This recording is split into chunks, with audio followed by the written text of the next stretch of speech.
Liscard Silver Band leads the Florrie dance through the streets of the town in Cornwall, where the Joyce family spent 1983 on exchange.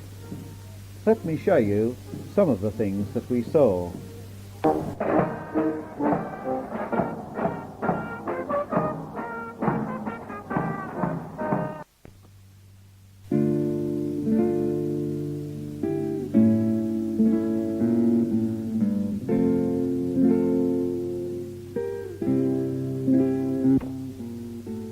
The county of Cornwall is on the southwest corner of Britain, its extreme being Land's End.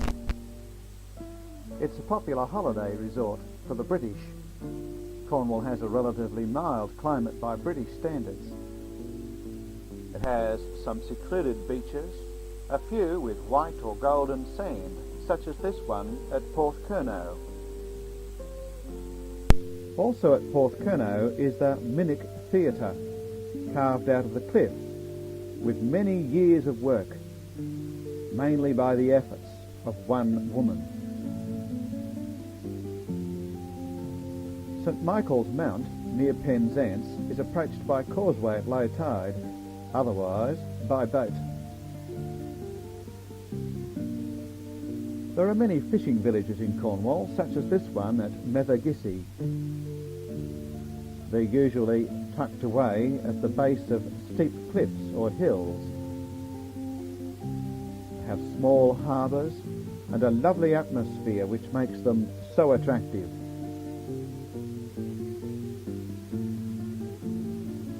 Even though the access and the village has typically narrow streets.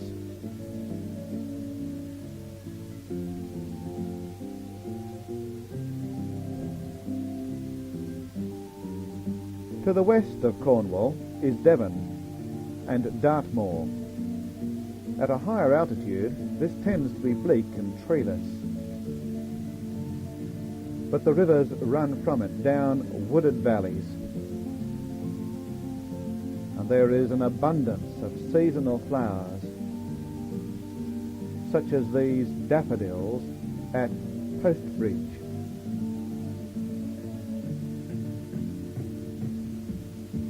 Each village has its own church. This one at St Neot, near Liscard, has medieval stained glass windows over 400 years old, and sad gravestones, such as this one, erected in 1829 to an 18-year-old Mary. Afflictions sore long time she bore, all human help was vain. She'd wait with ease till God did please to ease her of her pain.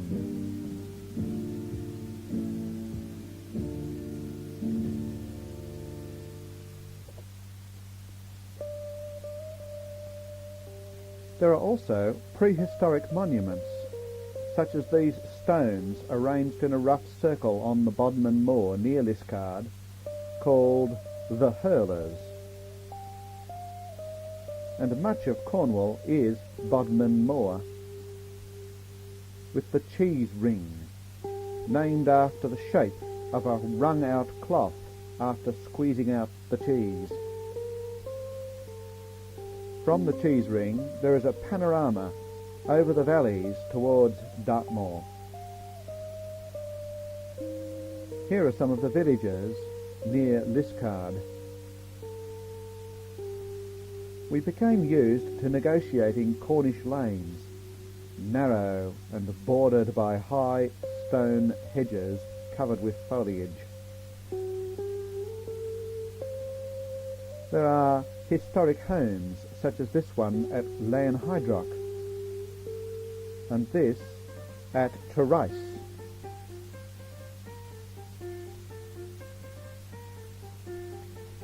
And near Liscard is our favourite, Coatheel, a medieval manor in fine state of preservation and suitably furnished, as are all National Trust properties. It has a beautiful garden with ponds and a dovecote. Together these supplied fish, eggs and poultry for the house.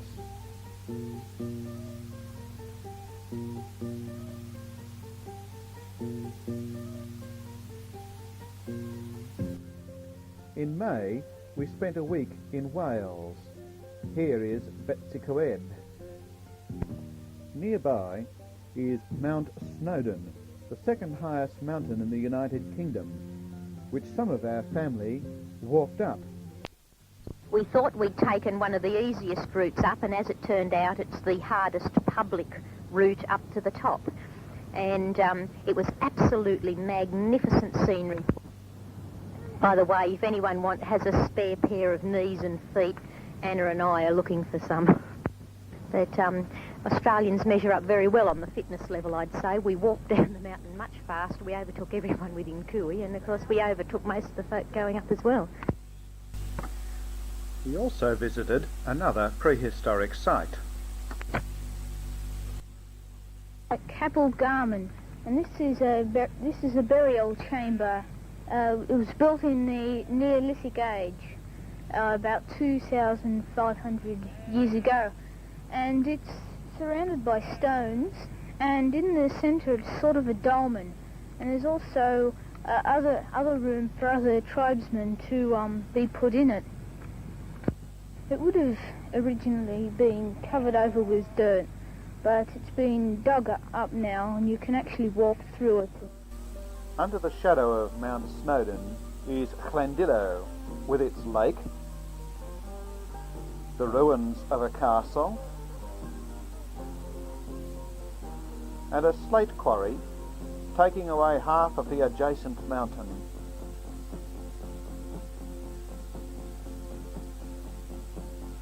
The slate was cut by machinery powered by a water wheel. When we were looking for the exhibition, we saw a water wheel as part of it, and it was really huge. It had a diameter of 50 feet and 8 inches.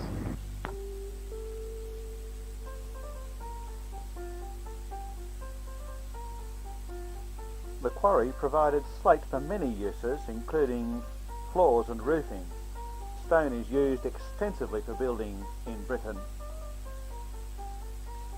Wales is a beautiful country with impressive highlands, and it has some lovely valleys.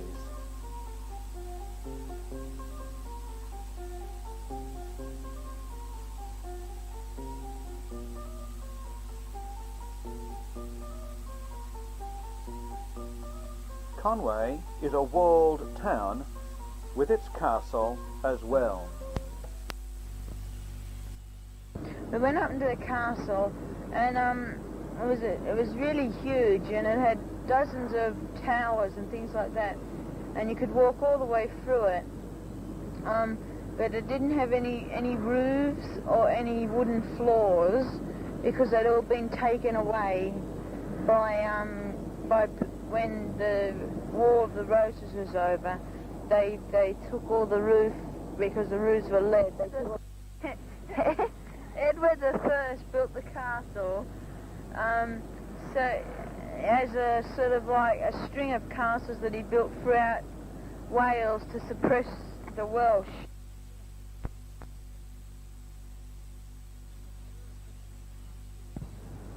Coming up this magnificent Wye River Valley, really spectacular, some of the most beautiful country we've ever seen. Lovely green hills covered with beautiful trees coming fairly steeply down to the river below. We've just come to Tintern Abbey, built round about 1131. It's huge. And again, in this most magnificent setting of lovely trees. There's quite a bit of colour. The may is out, the white may, and then there's quite a few prunus trees around that are out as well. This 17th century priory is now a youth hostel and is one of the many that we used for accommodation in our travels. A city in Britain that we really liked was Bath, a Georgian town with its fascinating architecture, and all of its buildings of the same attractive stone.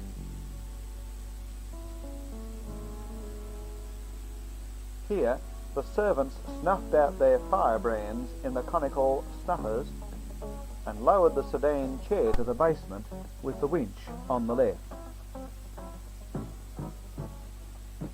This is Bath Cathedral, which has perhaps more glass than any in Britain, and a magnificent fan-vaulted stone roof.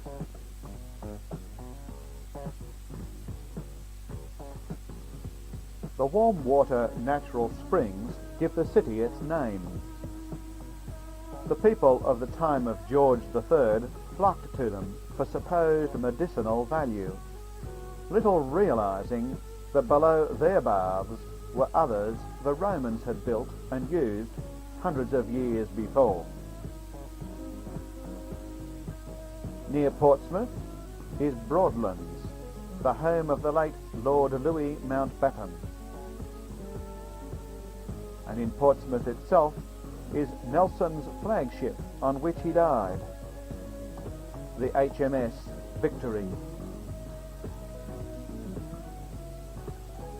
In New Forest is Beaulieu, once an abbey, now the home of Lord Montague and the site of a national museum of cars.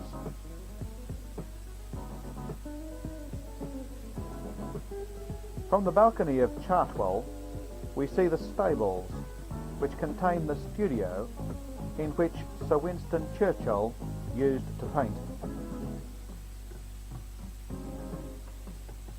This was his private home. And now Canterbury Cathedral, huge, historical, and with tremendous atmosphere.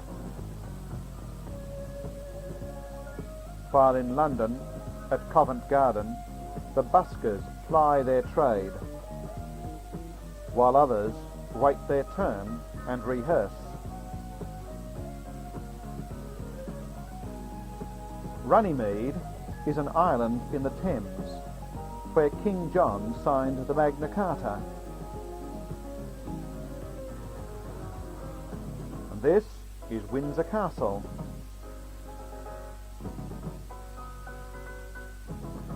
We visited Oxford in the rain. Look at some of the colleges and listen to a typical British weather forecast. Southern areas should be a little brighter today, but our satellite pictures still show a lot of cloud over the British Isles, and the cloud will be thick enough to give some showers. Southern England and the Channel Islands, South Wales, the Midlands and East Anglia will have some bright weather today, more likely at first this morning, but on the whole there'll be a good deal of cloud and there'll be some showers as well. But these chiefly in western counties, and especially near the coast, with a fair number of showers creeping through the Cheshire Gap and into some central areas as well. There'll be quite a fresh westerly breeze too, with temperatures around 10 or 11 centigrade, 50 to 52 Fahrenheit. While it was wet and cold until May, we were very fortunate for the rest of the year. The weather was kind to us. Near Oxford in our travels, we called on a relative who lives in this 500-year-old cottage. Here is the other historic university city, Cambridge, with its own colleges and their gardens.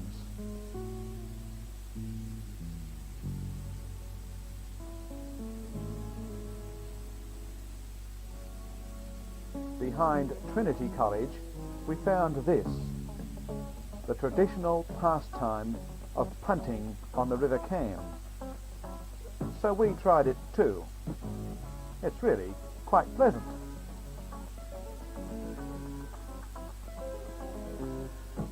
Have you ever heard of Banbury Cross? Well, here it is. And some merry people in Sherwood Forest. We found a time of great blessing at a family camp where we spent a week in fellowship, worship and learning. Then we were off again to visit Oxburgh Hall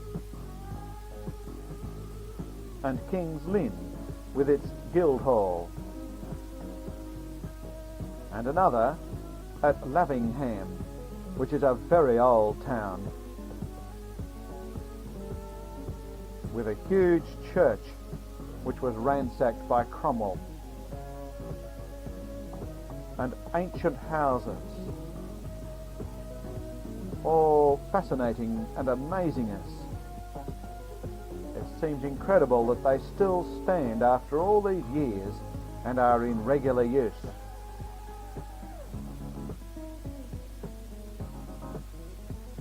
Colchester has the remains of a Roman wall and also of an abbey.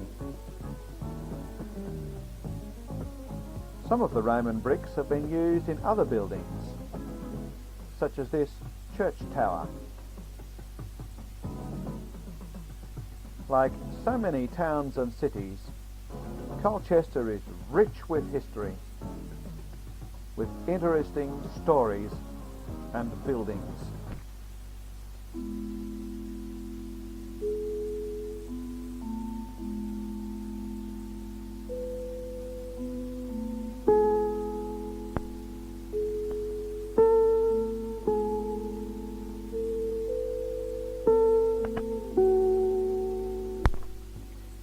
On the east of Britain is Norfolk, much of which is flat and has been drained by dikes, canals and mills, which makes it a popular place for boating, although its beaches face the North Sea and so the water is cold. Went to a place called Blickling Hall, and we went in. It was a National Trust place. It was built in about started in 1619 for Sir Henry Hobart, Lord Chief Justice to late James I. And anyway, there was a room called Peter the Marvellous, or Peter the Great, by the way, this is Peter speaking.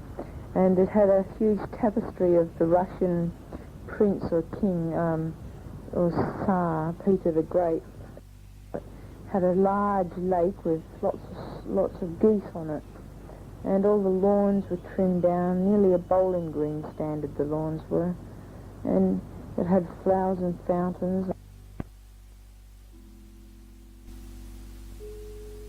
The royal family were not in when we called at their country residence, Sandringham. So we strolled through the house and the gardens,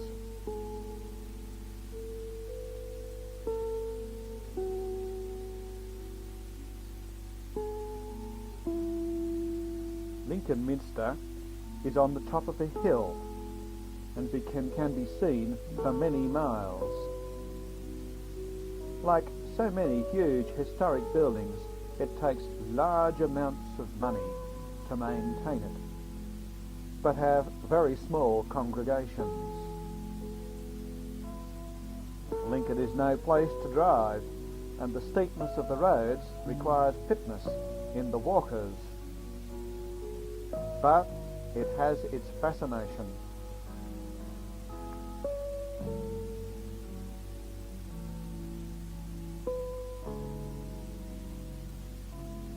The Humber Bridge took us north to York, which is another walled town. This is one of the gates called Monk's Bar. And this is York Minster. From York we drove over the moors to Edinburgh, arriving at festival time. Well, what's happening now is Festival Parade. And it leaves the east end of Princes Street, two festivals.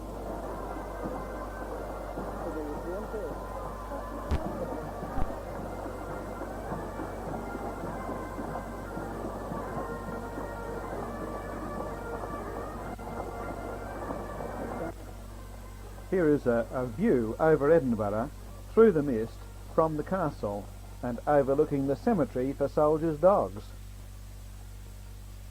From Inverness we took 2 train trips, one of them to the Kyle of Loch Oush.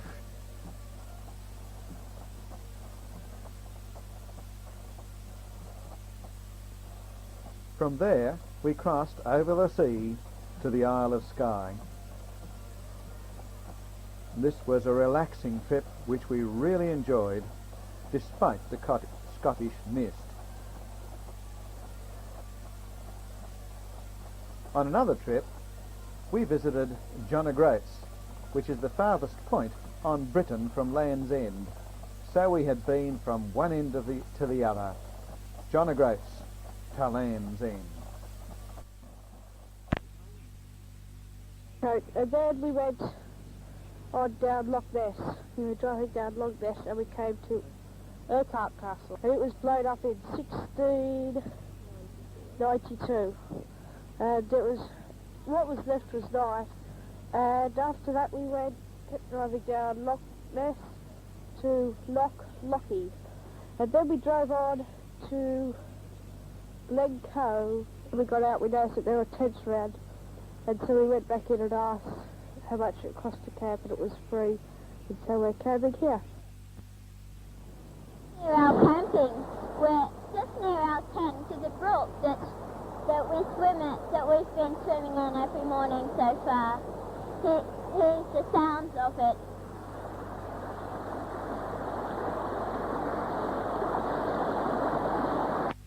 The Highlands of Scotland are dramatic, have the most dramatic mountains that rise sharply out of the beautiful lochs.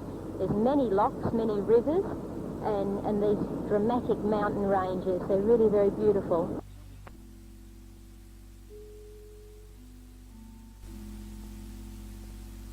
Through the Lakes District, we headed south, visiting Derwent Water, Elizabeth's family name.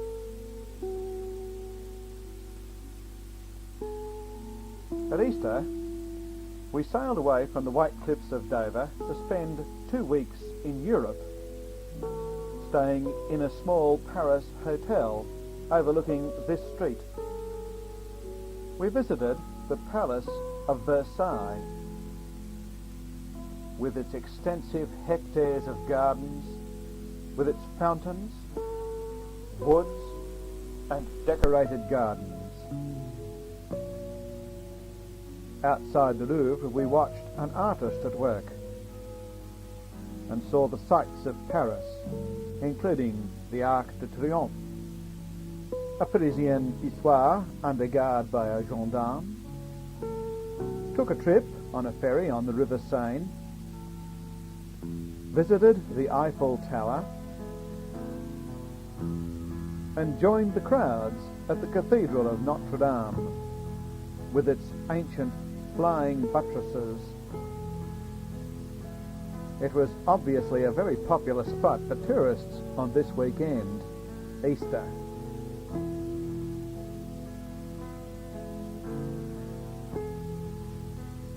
We also visited another palace, Fontainebleau. We weren't disappointed. We got in, and it was absolutely beautiful. The walls, the ceilings were ornate, completely decorated with both paintings and carvings and tapestries and mirrors and tiles and carpets, magnificent parquetry flooring where there wasn't carpet, and absolutely magnificent. We spent about 2 hours going through only a handful of the rooms, really, a sort of a chapel, a ballroom, and lots of ante-rooms or small lounge rooms, salons attached to the king's rooms. We are playing Happy Families, picnicking in the woods. It's rather chilly, and we've had nothing but this crusty French bread for days and days because that's all we can afford.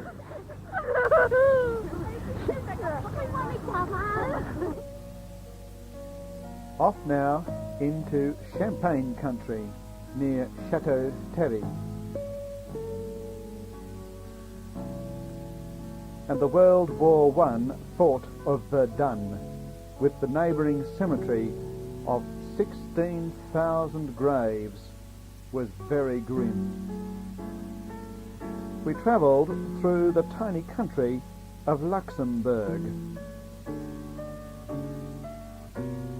we came to the Moselle River at Alf. The steep sides of the river valley are lined with vineyards, and the river is a thoroughfare for dozens of huge barges and is overlooked by castles. The Rhine River Valley also has its castles to oversee its flow.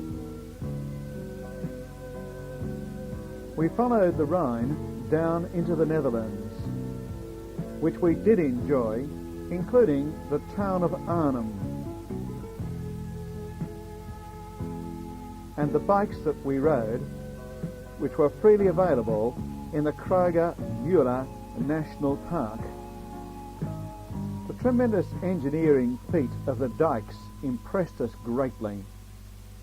This one took us 15 kilometres out to sea in a huge arc.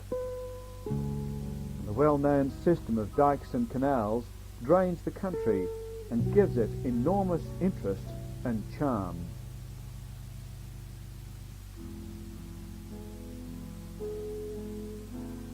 Most of the drainage is achieved by more modern pumping systems, but some old windmills still stand.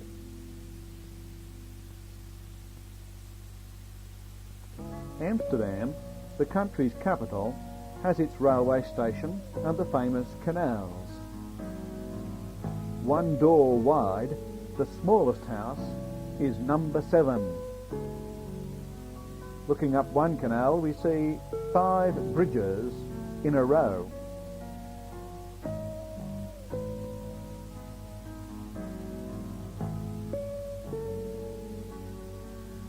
The Heemskirk Youth Hostel is a genuine castle, complete with moat.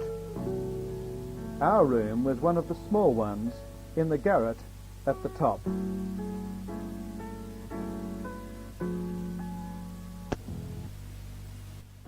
Now boarded our ship and called the Dana Regina up.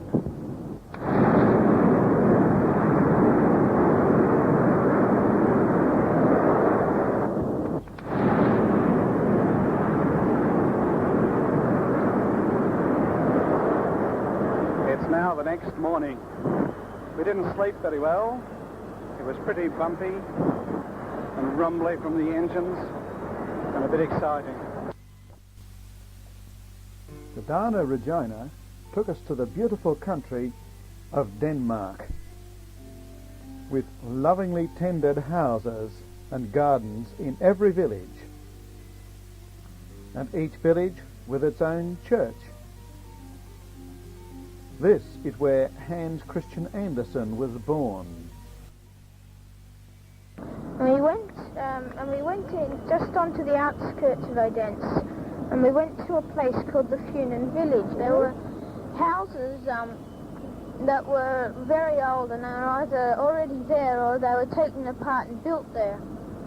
And now some of them are very old, and they are quite old, some of them dating back to the 17th, 16th century.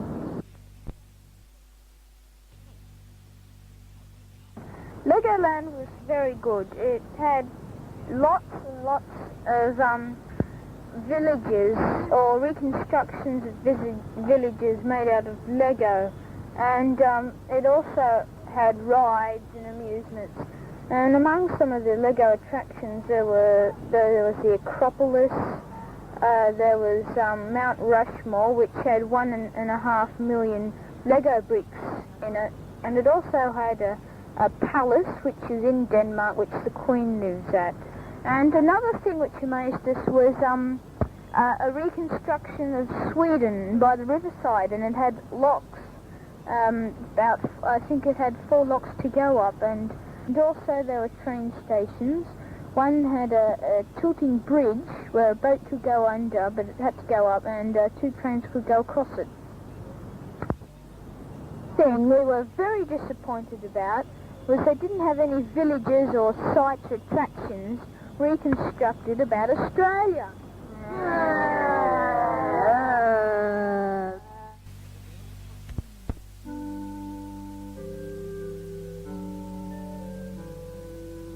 Most of our year was spent living in Liskeard and participating in the life of the town, such as the St Matthew's Day Parade.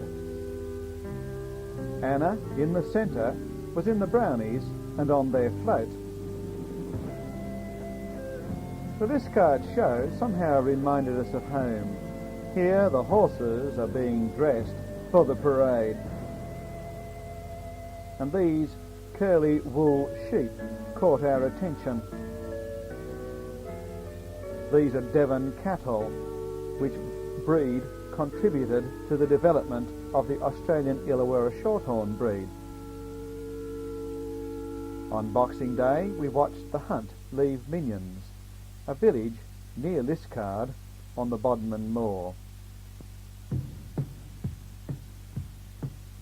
The permanent well provided water to the new town of Liskeard hundreds of years ago.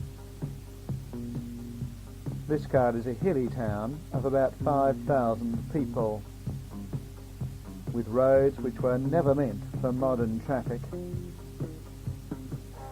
This is the main shopping centre in Fore Street.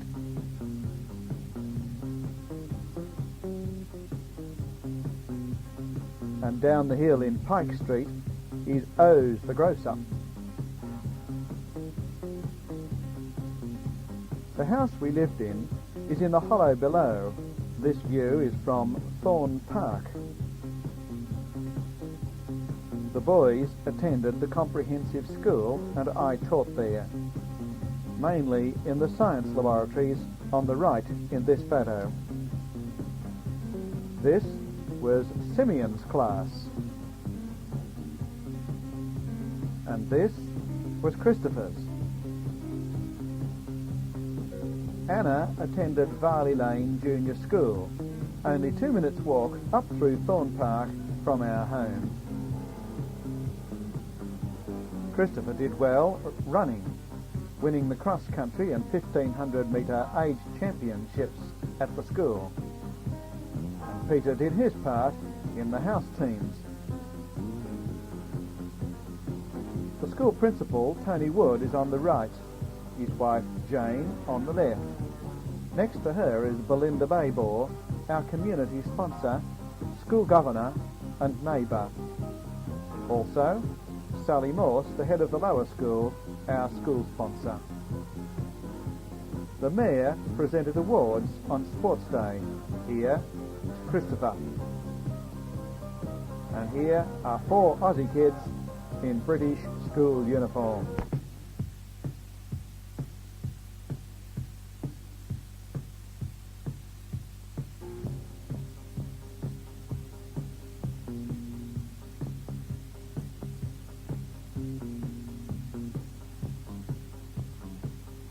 Our home was in Limes Lane.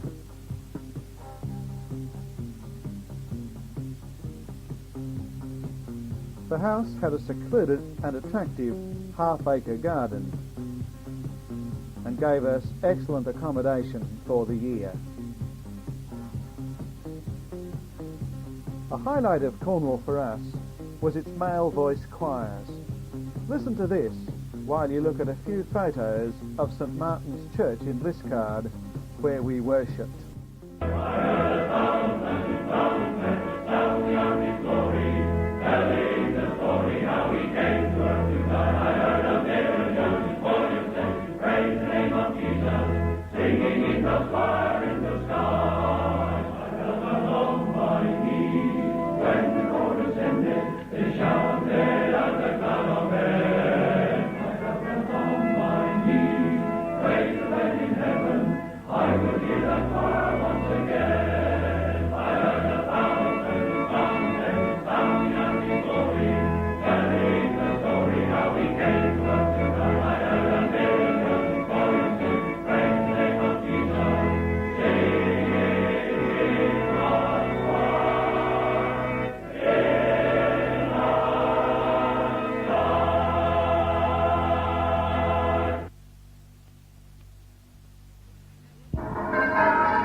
Church in time with chime, When youth and pleasures on the wing, we ring.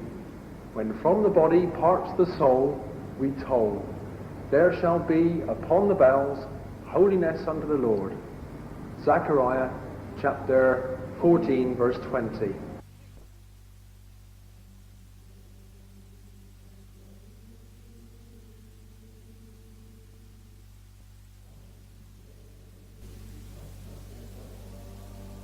Owen Sibley, the town mayor, and Mrs. Sibley were among the many people who were good to us, including the rector of St Martin's, Derek Davey, and his wife Mavis. Chris enjoyed fellowship with the Pathfinders, and Pete with another youth group called Cypher, two very encouraging fellowship groups.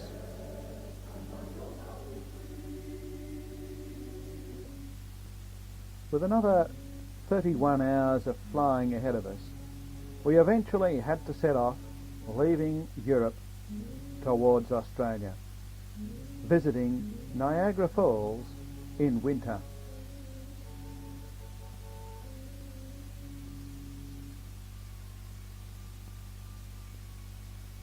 The American Falls, part of the Niagara Falls, with the city of Buffalo beyond. And from inside a cave, through the ice, we looked up at the Horseshoe Falls.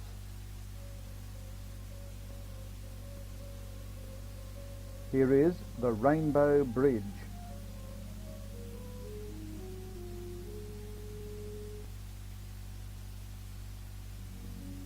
Niagara was looking beautiful beneath its blanket of snow.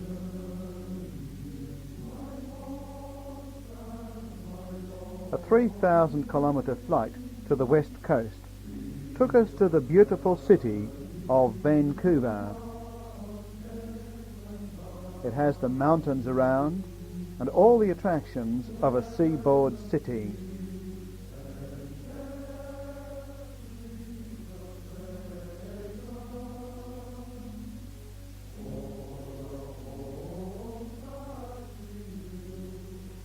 Across the Pacific to Waikiki.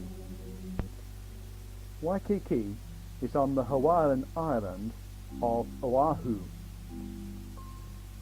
We travelled around Oahu in the luxury of a brand new rented Lincoln town car.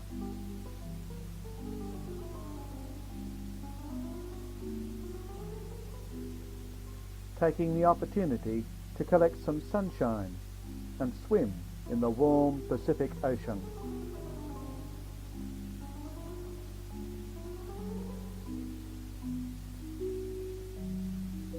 Then, through the extensive pineapple fields, back to Honolulu Beach.